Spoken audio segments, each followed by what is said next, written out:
नमस्कार, news capital express में आपका स्वागत है। मैं हूं आपके साथ अंकिता। चलिए बढ़ते मुख्य खबर की ओर। जबलपुर आज हाई कोर्ट के सामने स्थित हजरत ख्वाजा मुइनुद्दीन चिश्ती रहमतुल्लाह अलैह कचहरी वाले बाबा साहब की दरगाह में 20वां रोजे पर मुफ्ती आजम मध्य प्रदेश हजरत मौलाना मोहम्मद मुशाहिद रजा कादरी बुरहानी की सरपरस्ती में विशाल रोजा अफ्तार का आयोजन किया गया, जिसमें हजरत मौलाना इनामुल हक कादरी, रफीक खान, सादिक खान, सैयद कादिर अली कादिर, SK मुद्दीन सरदार, टीटू जग्गी, नरेश मलिक, ताहिर खान सहित काफी तादाद में रोजेदारों ने शिरकत की। खादिम आला चंगेज खान अशरफी ने इस मौके पर बताया कि बाबा साहब की दरगाह में सभी धर्म के लोग हाजिरी पेश करने आते हैं और आज भी सभी धर्म के लोग अफ्तार ए आम में शामिल हुए हैं और कौमी एकता भाईचारे का पैगाम दिया है। अफ्तार बाद मगरिब की नमाज अदा की गई और मुल्क की तरक्की खुशहाली की दुआएं मांगी गई। सज्जदानशीन बाबा खां बंदनावाजी खादिम आला चंगेज खान अशरफी ने तमाम रोजेदारों का शुक्रिया अदा किया।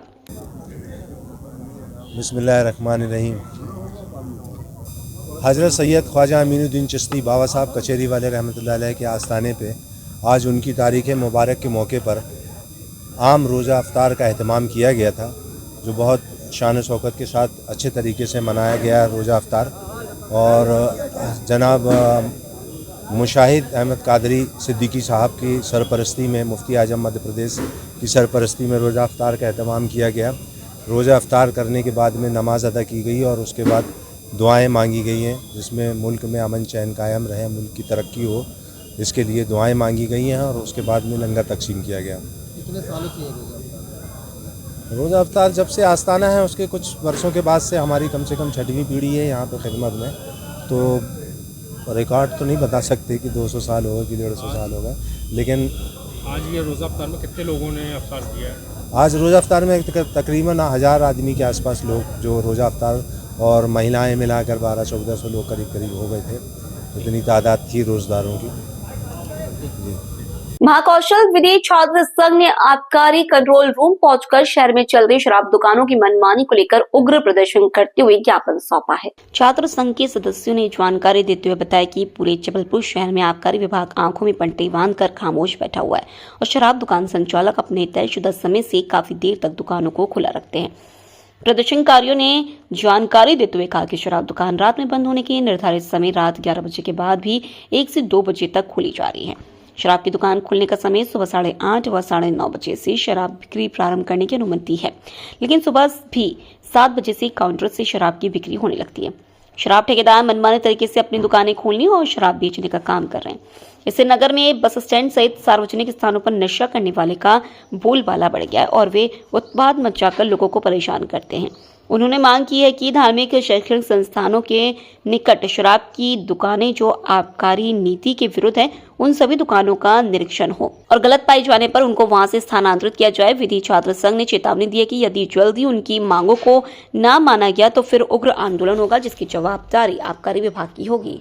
आबकारी विभाग के बड़े अधिकारियों को ज्ञापन दिया, बताया यह कि जिस प्रकार जबलपुर में बड़े अधिकारी आबकारी विभाग के आंखों में काली पट्टी बांधकर यहाँ पर काम कर रहे हैं, जिस प्रकार शराब के ठेकों की जो समय सीमा है सुबह 8:30 से 11:30 है, लेकिन उसके पश्चात भी शराब के ठेके खुले रहते हैं। इसका परिणाम क्या आता है? महिलाएं जो नाइट ड्यूटी करती हैं उनके साथ छेड़छाड़ की वारदातें दिन ब दिन बढ़ती जा रही है।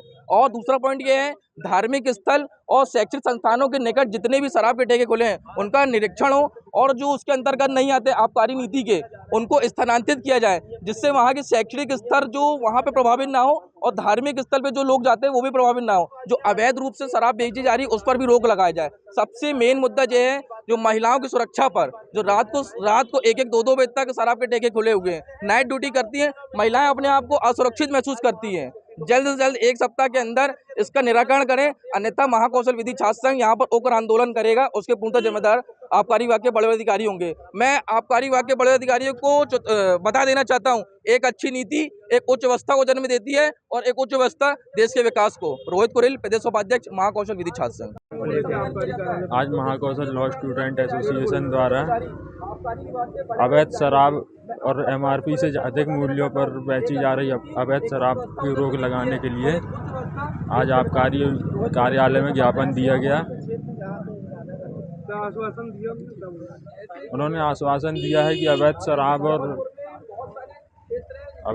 की बिक्री पर रोक लगाई यदि जाए। इस पर भी इसके बाद भी कार्रवाई नहीं होती तो फिर आप लोग क्या करेंगे? हम लोग अगर कार्रवाई नहीं होती तो 1 हफ्ते बाद बड़ा आंदोलन करेंगे। नाम बोलिए। मोहित चासी।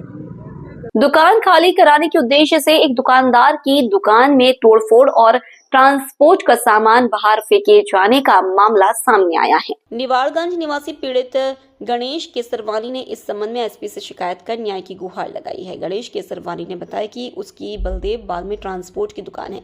एडिशनल एसपी सूर्यकांत शर्मा ने बताया कि लाडगंज थाना क्षेत्र में पिछले 3 साल से अंकित तिवारी की दुकान किराए से ली है, जिसका किराया हर माह वह देव चौरसिया को देता है। पहला एग्रीमेंट 15,000 रुपये किराए का हुआ था, लेकिन उसे बढ़ाते बढ़ाते अब उन्होंने 25,000 रुपये किराया कर दिया है। देर रात देव चौरसिया, मोनू चौरसिया, पप्पू चौरसिया कई दर्जन लोगों के साथ उसकी दुकान पर पहुंचे और गाली गलौज करते हुए सामान को बाहर फेंक दिया और तोड़फोड़ भी की है। इतना ही नहीं, वे लोग गले में रखी दिन भर की कमाई और दुकान की चाबियां भी बलपूर्वक छीन ले गए। पूरा घटनाक्रम सीसीटीवी कैमरे में भी कैद हुआ है। पीड़ित के द्वारा एसपी से न्याय की गुहार लगाई गई है। बताएं पूरी क्या मामला है, क्या घटना है पूरी? सर, मेरा नाम गणेश केसरवानी है। मैं बलदेव बाग में न्यू एकता ट्रांसपोर्ट का संचालन करता हूँ। मेरे परिवार का सब पालन पोषण उसी से होता है और मैं देव चौरसिया ट्रांसपोर्ट वालों के माध्यम से, जबकि ये अंकित तिवारी के नाम पे दुकान चौरसिया जी ट्रांसपोर्ट वालों ने ली कि नहीं ली, वह मतलब किराए पे उनने हमको दी, जिसका किराया है ना जो वो 20,000 रुपये महीने मांगते थे। साल में पहले 15 था और फिर 20 किया, अब 25 की स्थिति में आ गए तो हमारी स्थिति बिगड़ गई। हम सोचने में मजबूर हो गए।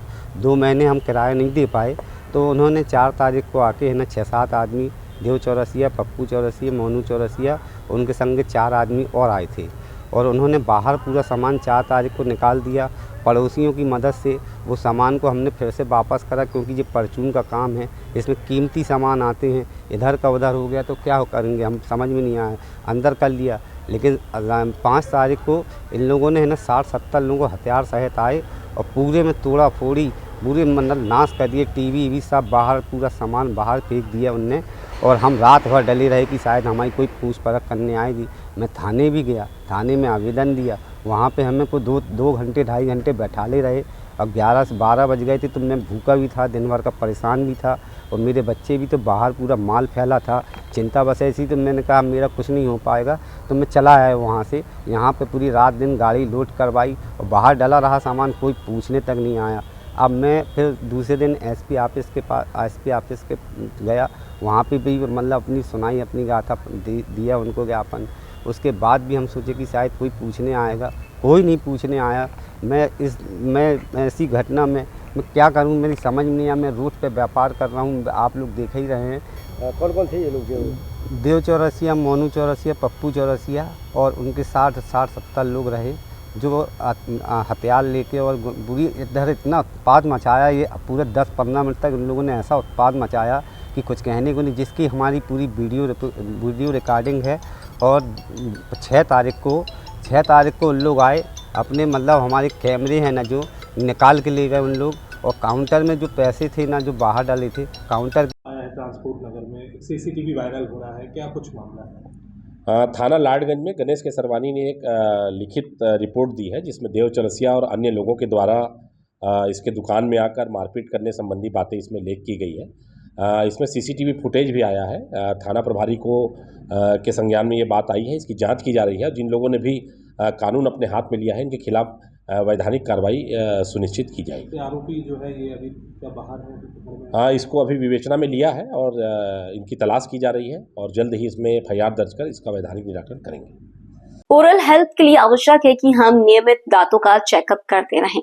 20 मार्च ओरल हेल्थ केयर डे के अवसर पर doctor Sarabjit Kaur MDS Guru Nanak charitable medical centre ने कहा कि ओरल हेल्थ एक स्वस्थ शरीर के लिए भी जरूरी है। आजकल नवीनतम तकनीकी के चलते दांतों का सभी प्रकार से इलाज संभव हो सकता है।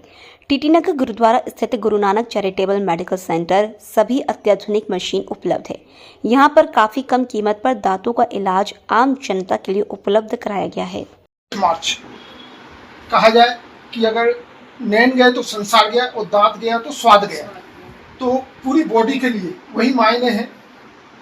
We have with us doctor Sarabjit Kaur MDS and one of the other things is that Madam is providing their services at Guru Nanak Charitable Hospital, which is run by Gurudwara TT Nagar, Bhopal. Madam, oral health care day, what is general public के लिए इसके मायने क्या है? General public के लिए इसके मायने बहुत ज़्यादा है। मुंह है तो स्वाद तो है ही, बट मुंह अच्छा है तो शरीर अच्छा है। सब कुछ यहाँ से स्टार्ट होता है। अगर ये अच्छा नहीं है ना तो बाकी चीज़ें भी, हमें लगता है कि यार मुंह में दांत ही तो खराब है, एक थोड़ा सा इन्फेक्शन ही तो है, थोड़ा सा दर्द ही तो है, थोड़ी सूजन ही तो है। तो मैक्सिमम हम पॉपुलेशन में क्या होता है, ओरल हेल्थ को उतना अवेयरनेस है नहीं, तो हम क्या करते हैं सेल्फ मेडिकेशन कर करके वो चीज़ों को अपने लेवल बढ़ा लेते हैं। बट मुंह का इन्फेक्शन जो है बॉडी के अदर पार्ट्स में भी स्प्रेड होता है। किस तरह की मेनली अगर कहा जाए कि ओरल हेल्थ के लिए किस तरह की इन्फेक्शन है, किस तरह की दिक्कतें मुंह में आती हैं दांतों में? मुंह में देखिए बेसिकली क्या होता है, जब हमारा खाना पचना शुरू होता है ना, हमें उसी टाइम से अपने मुंह का जो केयर है ना वो स्टार्ट कर देना चाहिए। हमें लगता है खाना पच रहा है, हम क्या करते हैं वो टूथपिक मार के और किस तरीके से उसको निकाल करके उसको सॉल्व करने की कोशिश करते हैं। फिर जब तक वो दर्द में नहीं कन्वर्ट होता या सूजन में नहीं आता, तब तक हम ओरल हेल्थ केयर के पास नहीं जाते, हम दिखाते ही नहीं। तो उसके लिए सबसे बेहतर है कि हमें रेगुलर चेकअप या टाइम टेबल हर 6 मंथ में एक रेगुलर चेकअप, कहीं हल्का सा भी आपको लग रहा है कि खाना पचना स्टार्ट हुआ है उसी टाइम पे चले जाए। आपको लग रहा है मुंह से स्मेल आ रही है या खून आना शुरू हुआ है, उसी टाइम पे आप डेंटिस्ट के पास जाइए और चेकअप कराइए। तो आपको जिस तरह से देखा जाए कि अगर चीज में भी टेक्नोलॉजिकल एडवांसमेंट हुआ है, तो डेंटल में भी क्या मेडिकल एडवांसमेंट किस तरह आज एट प्रेजेंट हो रहा है? सर एट प्रेजेंट बहुत कुछ आ चुका है, बहुत कुछ आ चुका है। लाइक लेज़र आ चुके हैं, बहुत कुछ है। लाइक स्माइल डिजाइनिंग आ चुकी है। अब जो इम्प्रेशंस वगैरह लेना, दांतों का नाप लेना, उसके लिए इनविजिलाइन, मतलब बहुत कुछ आ चुका है। डेंटल स्कैनर्स आ चुके हैं जो बिना हमारे बहुत कुछ किए हमारे कंप्यूटराइज्ड हम दांत बना सकते हैं, बहुत कुछ। और जैसा देखा है जनरल पब्लिक कई बार जैसा आपने बताया कि इनिशियल स्टेज में कुछ दर्द वगैरह होता है, तो जो नुस्खे हैं, घरेलू नुस्खे, उनको लोग ट्राई करते हैं, वो कितने फायदेमंद हो जाते हैं? मुझे तो नहीं लगता आज तक कोई नुस्खा ऐसे काम आएगा। हाँ, वो आपको टेम्परेरी रिलीफ दिला सकता है उस टाइम के लिए, उस ड्यूरेशन के लिए, लेकिन आपको परमानेंट रिलीफ तो आपको डेंटिस्ट ही दे सकता है। और बेहतर ये है कि आप डेंटल से रेगुलर चेकअप में रहें, कोई भी हर 6 दर्द मंथ में एक ओरल चेकअप अगर आप करवा लेंगे तो उसमें बहुत कुछ आता तो आपने नहीं है। टेक्नोलॉजिकल एडवांसमेंट की बात की है, लेकिन टेक्नोलॉजिकल एडवांसमेंट हुआ है, लेकिन वो जनरल पब्लिक के लिए कितना एफोर्डेबल हो पाया है, ये भी बड़ा मायने रखता है। सर अफोर्डेबल, हाँ थोड़ा कॉस्टली डेफिनेटली है। मैं ये नहीं बोलूँगी कि बिल्कुल बहुत आपके लिए वो रीजनेबल, और उसके लिए लेकिन बट चैरिटेबल हॉस्पिटल में वो अवेलेबल है हमारे गुरुद्वारा पास। Guru Nanak charitable hospital dental research centre is doing a credible job regarding the two, जो कहा जाए कि जो एडवांसमेंट हुआ जनरल पब्लिक तक भी पहुंचे। व्हाट काइंड ऑफ फैसिलिटी भी है at the Guru Nanak charitable hospital? Sir हमारे पास ऑलमोस्ट सारी फैसिलिटीज़ हैं, मतलब सारे जितने भी डेंटल हमारे ट्रीटमेंट्स हैं हम सब करते हैं, रूट कैनाल से लेकर के इम्प्लांट्स वगैरह, लेजर डेंटिस्ट्री, सब कुछ जो एडवांसमेंट है वो सारे एडवांसमेंट है। आप भी चूंकि चैरिटेबल हॉस्पिटल में सेवाएं दे रही, तो आपको भी सेल्फ सेटिस्फेक्शन होगा कि हम लोग कहीं ना कहीं सोशल रिस्पॉन्सिबिलिटी या कुछ कंट्रीब्यूट कर पा रहे हैं। बिल्कुल बिल्कुल है, बहुत ज़्यादा है। Hope that will be tradition will be continue.